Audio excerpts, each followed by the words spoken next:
ఏమండి పండక్కి 3 సినిమాలు వస్తున్నాయి. గేమ్ చేంజర్, సంక్రాంతికి వస్తున్నాం, డాకు మహారాజ్. మీరే సినిమాకి వెళ్తున్నారు? గేమ్ చేంజరా? ఏంటి రామ్ చరణ్ అభిమానా మీరు? అమ్మానా? ఏ రోజు వెళ్తున్నారు? ఫస్ట్ డేనా, ఫస్ట్ షోనా, ఇదేంటి? First day, first entering, first opening మనది. అంటే 3 సినిమాల్లో ఫస్ట్ గేమ్ చేంజర్కి వెళ్తారా, సెకండ్ డే సినిమాకి వెళ్తారు? ఫస్ట్ వెళ్తాం, తర్వాతకి ఇప్పుడు మామూలు వస్తుంది డాకు మహారాజు, వెంకట సంక్రాంతి. నెక్స్ట్ అది వెళ్తారు. ఏంటి మీ ఫేవరెట్ ఎవరు?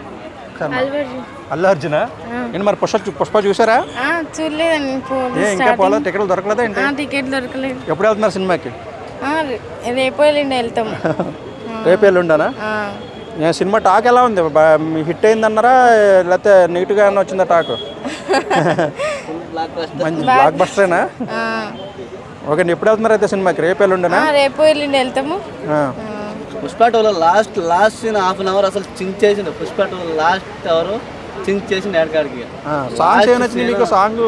శ్రీలీల గారి సాంగా లేకపోతే ఫీలింగ్స్ సాంగా? ఫీలింగ్స్ లాస్ట్ లో మనకు ఉంటుంది సాంగ్, జాతర సాంగ్. పుష్ప జాతర సాంగ్ హైలైట్ అది అసలు. జాతర సాంగ్ లో అసలు పుష్ప టూలో అసలు హైలైట్ అంటే హైలైట్ కాదు, హైలైట్ అది. పుష్ప టూలో హైలైట్ ఆ లాస్ట్ సీన్ లా ఉంటుంది. అవా వేరే ఉంటుంది, అవా అట్లా ఉంటుంది.